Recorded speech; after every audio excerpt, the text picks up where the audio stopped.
Now let's welcome him in, Weston McKennie. Weston, appreciate the time. I know you're busy in a nice 75-degree weather day in Germany. Is this really the end of the world over there or what? Yeah, no, it's definitely can't ignore it. About to go for a drive for a little bit, for sure. So how's it been over there? We'll get into the game in a moment, but just how's life been over the last 6, 7, 8 weeks for you? I mean, at the beginning, I think Germany was one of the spots that it hit early on, a lot earlier than the U.S. So we started taking precautions a little bit serious earlier, I guess you can say, than abroad. But I mean, as of right now, everything's opening back up. People are going out and going shopping and stuff like that. So, I mean, it's starting to return a bit to normal. I guess the only thing right now that doesn't make it feel normal is the season, the soccer season. So, yeah.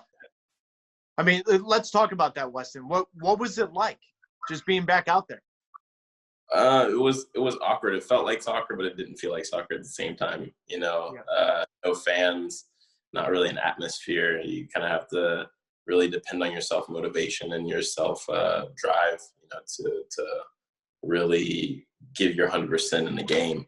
Obviously, we took a big L on this past weekend, the Revierderby. So in that game, you could really tell that we been out of it for quite a long time. And yeah, I mean, as of right now, we're just going with the flow and how everything is, and trying to take it step by step, and trying to. How many days did you guys train together as collectively as a team? As a team, like full contact, everything like that, probably a week and a half. Yeah.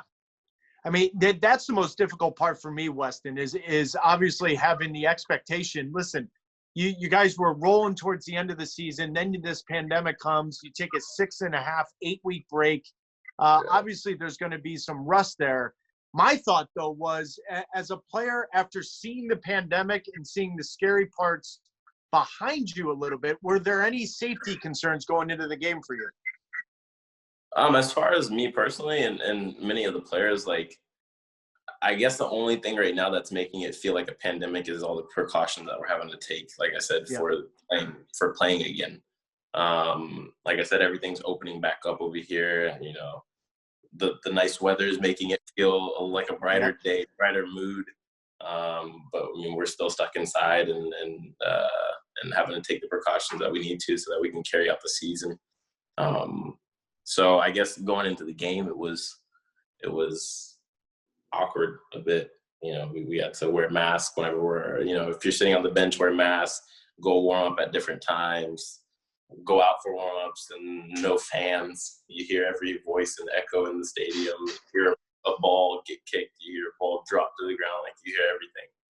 So, yeah. See, Weston, I would have had no problem with that because I've got about 5, 6 voices in my head anyway. So I would have felt like I was playing in front of fans. So that would have been easier. So let's get to what happened Saturday, because obviously Dortmund was up for it and you guys struggled. Yeah, it was definitely not our best day at the office for sure. I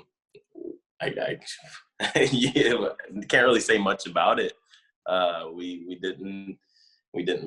I felt like we didn't play with the passion that was actually demanded for the game. There wasn't a lot of motivation, I guess you can say. I mean, yeah. For me, I mean, I may not have my best game, but motivational wise, like, to cover ground, to run there, to go into tackles here, like, I tried my best, even though Dortmund was, I mean, technically you came too late to every ball just because they're gifted like that. And they can play out of those small spaces and the pressure. So, I mean, it was difficult as a collective, as a team as well. It was something that we thought would have turned out better.